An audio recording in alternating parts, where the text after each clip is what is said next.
Hey, this is Notser, and we are on the map New Dawn.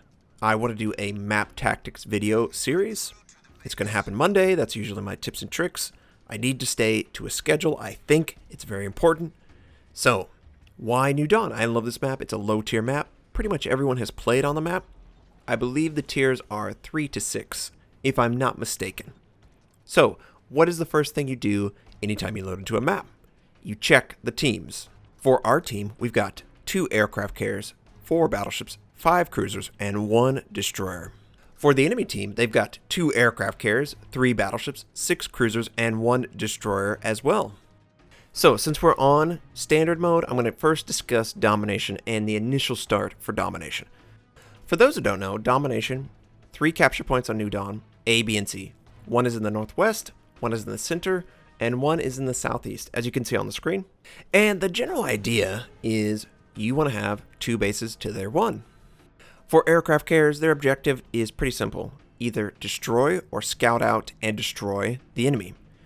In the domination mode, they usually send their aircraft either to the center or to the fringes. The fringes are obviously to attack enemy aircraft carriers and battleships that might be a little bit behind the rest of the team. The fringe would prefer to never see an enemy ship until the enemy aircraft carrier. The center is definitely trying to scout out the destroyers that might be trying to capture B. Also the cruisers, which is even less safe for them. For battleships, they're going to go after whatever capture point the team has agreed upon, A or C. Don't ever go for A and C and ignore B. That's a terrible way of protecting a lead. You can't protect both A and C. So in this instance, we're going for C, but obviously you would do somewhat the same strategy if you're going for A. Just flip it. Now, in this position, you can look over C. You can honestly look over B. I kind of prefer to be a little bit more far forward, a little bit closer to the island chain. It allows me to engage B and C, but I will admit, there are times when destroyers will get very close and it's very scary because their torpedoes will rebalance you. Now for cruisers, this is my bread and butter. I love to go down in between B and C or A and B. It allows me to command so much territory. It's very easy for you to dodge out of torpedoes if the destroyers at B or C are trying to attack you. Usually destroyers will like to fill up the area in between one team and the other team. They might have a firefight, they might have smoke. Obviously, you don't want to go near smoke unless you can deal with it. But the initial attack strategy is pretty simple. Support both B and C as a cruiser. You're very quick, you have great effectiveness for your team. Now, for destroyers, it's pretty straightforward. Go for the objective. There's nothing else that matters at the beginning of the match. You are looking to secure 1, maybe 2, maybe even 3. You're getting your team an advantage. You're forcing the enemy team to overextend. Play predictably. If they're down by a base, they're going to be looking to get another one. Or they're going to be looking to get a lot of kills.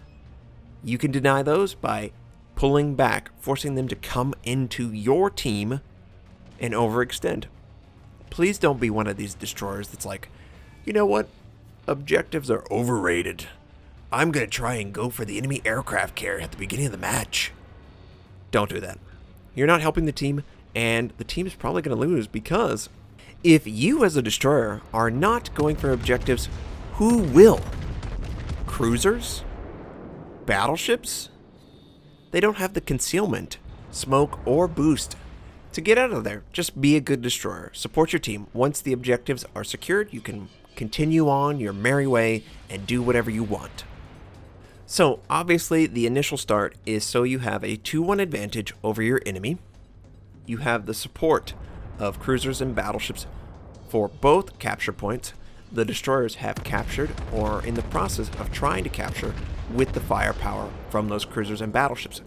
Aircraft carriers are icing on the cake. They provide the intel for the destroyers that might be trying to take back one of those bases from your team. They also allow you to put pressure on ships that might have had an opportunity to escape. They could be very low. Aircraft carriers are great at catching those ships that might try to escape. As far as the weak side is concerned, you can have, maybe 1 or 2 cruisers, maybe 1 battleship within range of the weak side to prevent any enemies from collapsing on you. You don't really need that many ships to be in that area. The aircraft carriers should be smart enough to realize, okay, we're going for a BC strategy. We need to keep up with the BC strategy. We don't want to stay stationary behind. I've never seen that work. You don't want to hide behind an island. They're going to find you. You should really work on keeping up with the flank. Now, let's say your team was not successful in capturing B. Well, that's okay. You leave B alone. It's always going to be contested. A 1-to-1 is much better than a 1-to-2. Maybe they were able to capture B. Alright, well that's not good. It's going to be very hard to take it back unless you can completely clear out the enemy team from the area. And that's really what it takes.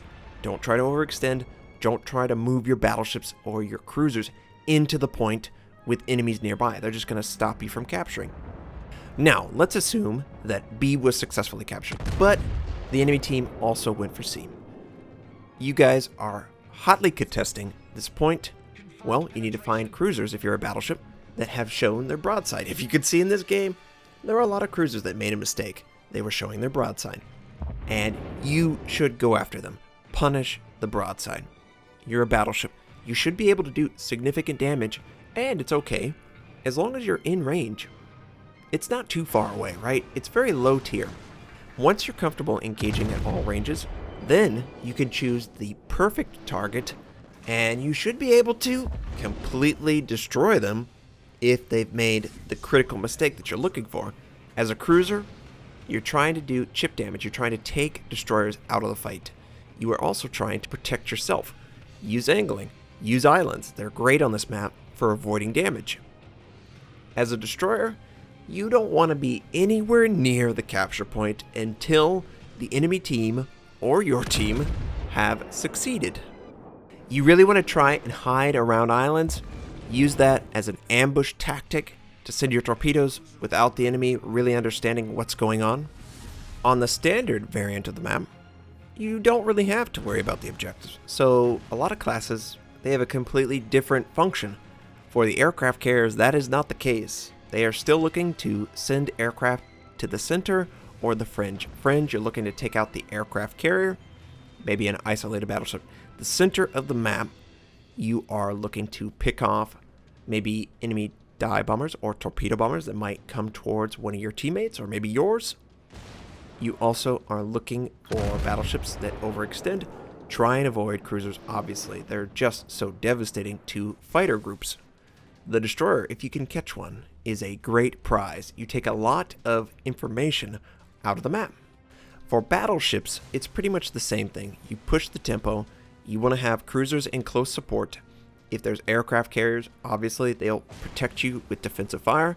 If there are destroyers, then the cruisers will protect you as well. Don't be too far away from them.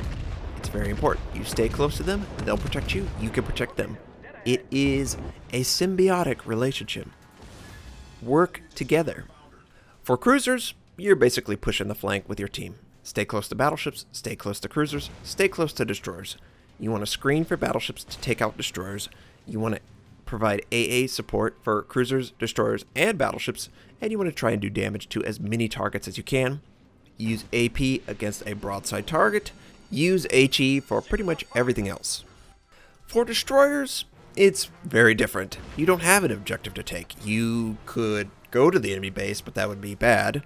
What you should do is try and push in front of the primary flank or cover the backside. Maybe the enemy team has chosen a different flank from your team. You can get in front of them. You can send your torpedoes and do a lot of damage. Take out the enemy destroyers. And don't underestimate the amount of information you give your team. It's really important and it's awesome if you can spot out a battleship, spot out a destroyer, spot out a cruiser that wouldn't normally be scouted if it weren't for you.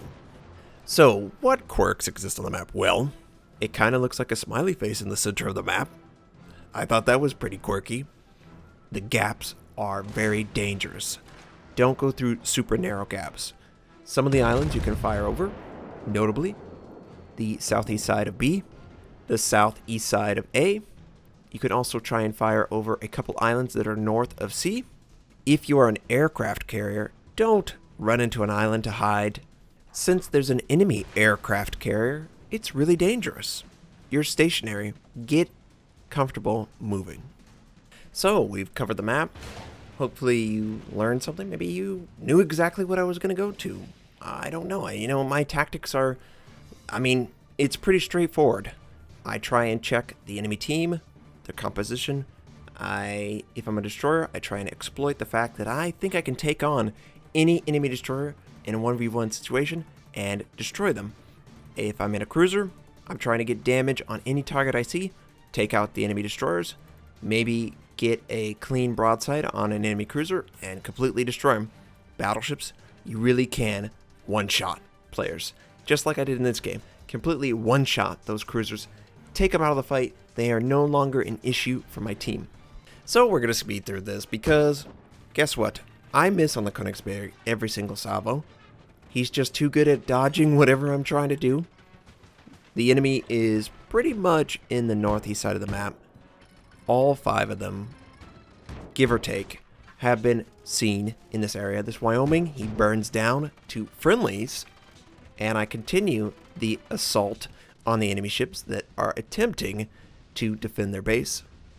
And now we've caught up. This New York is going to die whether I fire on him or not.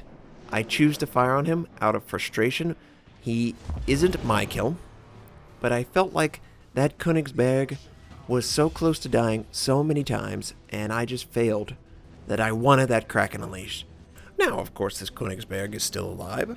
He's available for my teammates to try and kill him, and I'm hoping that they do just that, because I'm going to try and kill him. I have yet to succeed. Notice he's using a slowdown method against those torpedoes as well. And what do? I try and fire at his last position. We hit him, we get Confederate, but we don't kill him. I just want him dead so bad. I'm so tired. It's taken me so long to get this video done. And he's willing to show his broadside. That's awesome. We're also about to run into an island. I didn't want to run into it, of course. But the game is so close to ending. Thankfully, this friendly battleship is able to fire at him and get the kill. I'm happy that the friendly battleship was able to get that kill. He deserved the New York. We earned Confederate Kraken Unleashed Devastating Strike, 5 kills, 1,416 base XP.